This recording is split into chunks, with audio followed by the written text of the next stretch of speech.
دوستو یاد رکھنا، تگڑا اور مضبوط جوان پتہ کون ہوتا ہے؟ جس کی نظریں پوری طرح اس کے کنٹرول میں ہوں۔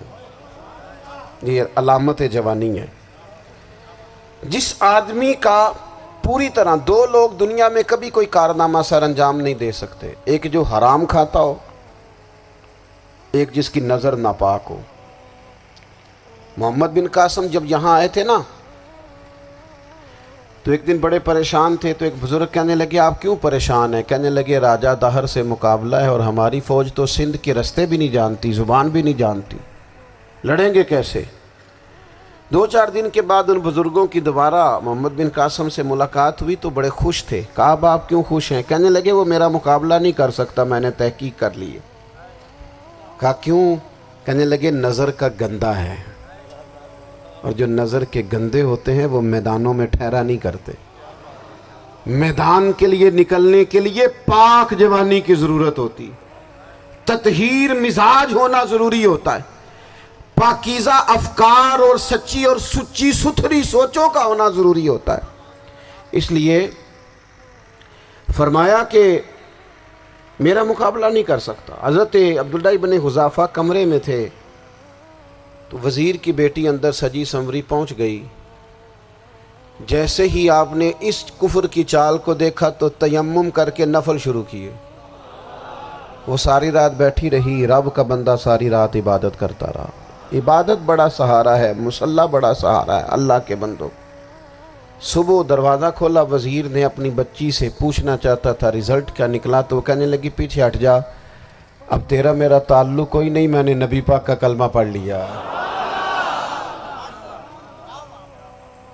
اس نے کہا میں نے بھی زمانہ دیکھا ہے، پر یہ کیا لوگ ہیں، کستوری کے بنے ہوئے، سندل سے دھلے ہوئے، کہ میں ساری رات کمرے میں رہی اور 100 اور 1000 آدمی جس جوان کا مقابلہ نہ کر سکے، اتنا طاقتور جوان کمرے میں رہا اور اس نے نظر اٹھا کے نہ دیکھا۔ او کچا رنگ للاری والا جڑا چڑھدا تے لیندا رہندا ہے، اے عشق تیرے دا رنگ محمد چڑھیا پھر نہیں لیندا۔ میں کہا ایک دفعہ نظر اٹھا کے نہیں دیکھا، کمال ہو گئی۔ اتنے بڑے لوگ، اتنی بڑی سعادت مندی، فیروز بختی، معاملہ فہمی حد ہو گئی۔ اللہ اکبر۔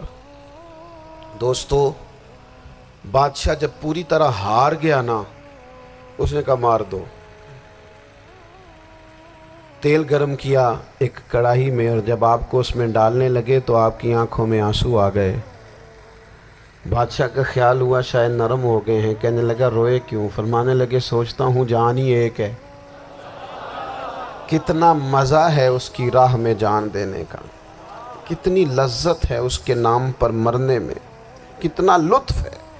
جے تو چڑھیا اتے دار بھی نہیں، تے جے تو وکیا عشق بازار بھی نہیں، تے ایڈا سستا سودا پیار بھی نہیں، تے ایڈا سستا لبدا یار بھی نہیں۔ کئی جنگل گانے پیندے نہیں، کئی دوزخ لنگنے پیندے نہیں، جے وہ اس ملوں بھی مل جاوے، ایدوں سستا ہور بپار بھی نہیں۔ تے کچھ سمجھ نہ آوے لوکاں نوں وہ کادے نال شہید کرے، ڈٹھی یار دے ہاتھ تلوار بھی نہیں، پر او دا خالی جاندہ وار بھی نہیں۔ کہنے لگے ایک جان ہے نا، تو دل کرتا ہے ہزاروں ہوتی تو ایک ایک کر کے محبوب کے نام پہ قربان کرتا، جب میرے پاس ہے ہی ایک، کروں کیا؟ حضرت عبداللہ ابن حذافہ رضی اللہ تعالیٰ عنہ جب روئے اور بادشاہ نے یہ بات سنی، تو بادشاہ اٹھ کے کھڑا ہو گیا، سارے وزیروں مشیروں کو کہنے لگا تم نے کہا تھا نا بندہ ضائع کرنے والا نہیں، یہ بھی ضائع کرنے والا نہیں۔ کہنے لگا میرا ماتھا چومو، تم جیسے لوگوں کو قتل نہیں کرنا چاہیے، آزاد کرنا چاہیے۔ عزیز اپنی زندگی سے نا یہ بہت زیادہ ہرس، ہوس، طمع، اور یہ کسی بات کی بھی ہو، ہرس صرف پیسوں کی نہیں ہوتی، شہرت کی بھی ہوتی ہے، یہ بیماری انسان کو اقتدار کی بھی ہوتی ہے، تعریف کی بھی بیماری ہوتی ہے، یہ سارے نقص ہوتے ہیں لوگوں کو، اور معاذ اللہ بعض جبوں کبوں کے اندر بھی ہوتے ہیں، وہاں بھی پنپتے ہیں۔ اپنی زندگی جب تک اس سادگی میں نہیں لاؤ گے جو رسول پاک نے عطا فرمائی ہے، جب لوگ آسانیوں میں پوری طرح الجھ گئے تو پھر وہ دور ہوئے اور کفر چڑھ گیا۔ دوسری بات، اللہ کے محبوب صلی اللہ تعالی علیہ وسلم کی محبت ہم سے تقاضا کرتی ہے کہ ہم اس مشن کے لیے کام کریں جس مشن کے لیے رسول پاک نے کام فرمایا ہے۔ ہم سارے کام بڑے مضبوطی سے، سوچ سمجھ کے، تدبر سے، حکمت سے، تقاضوں کو مد نظر رکھتے ہوئے کرتے ہیں سارے کام۔ دین کے کام میں ہمارا مزاج نہیں ہوتا، او ہو جائے گا جی، آپ بسم اللہ پڑھیں جی، شروع کریں جی۔ آپ تقاضوں کو سمجھیں، چیزوں کو دبائیں نہیں، چیزوں پر غور کریں۔ کسی کے ذہن کی سطح پر سوال ابھرتا ہے، اس کا تسلی بخش جواب دیں۔ اپنی زندگی میں دین کے کام کے لیے اپنے آپ کو وقف کریں، اور دین کے کام کے بہت سارے پہلو ہیں۔ ہزاروں لوگوں کو قرآن پاک ٹھیک پڑھنا نہیں آتا، ہزارہ لوگ ہیں جو قرآن مجید کے مطالب سے آگاہ نہیں ہیں، دین کی بنیادی ضروریات سے لوگ نابلد ہیں۔ میں آپ کو کس طرح یہ بات سمجھاؤں کہ ہزاروں کی تعداد میں طلاقیں اس لیے ہوتی ہیں کہ مردوں کو طلاق کے مسئلے نہیں آتے، انہیں پتہ نہیں ہے کہ مجھے حقوق زوجین کے معاملے میں کیسے چلنا۔ ڈھیر سارے گھروں میں تباہی اس لیے ہے کہ تربیت اولاد کا دینی منہج ہمیں نہیں پتا۔ اپنا حصہ ملائیں دین کے کام میں۔ ایک آدمی کو اگر تو نمازی کرنے میں کامیاب ہو گیا، تیری زندگی بدل گئی۔ وہ دین بیزار لوگ جو ہمارے بیچ بیٹھ کے ہماری نوجوان نسل کو پگڑی اور داڑھی کا نام لے کے بنیادی طور پر دین سے دور کرتے، ایسے نوجوانوں کو دین کا پیغام محبت دے کر دین کے قریب کرنا ہماری ڈیوٹیوں کا حصہ ہے۔ ہمیں ذمہ داری کا احساس کرنا پڑے گا، ہمیں یہ خاص قدم اٹھانا پڑے گا، توجہ دینی پڑے گی۔ مساجد، مدارس، میں آپ سے عرض کروں، اتنی ڈٹ کے مخالفت ہوتی ہے نا مدرسوں کی، اتنی ڈٹ کے۔ میں ادارہ چلاتا ہوں، اس کے چلانے میں جو مشکلات ہیں وہ تو ہم بتا نہیں سکتے آپ کو، اس لیے کہ میری قوم، میرا اس قوم سے تعلق ہے جو نعت خواں امیر کرنا چاہتی ہے، مدرسے نہیں۔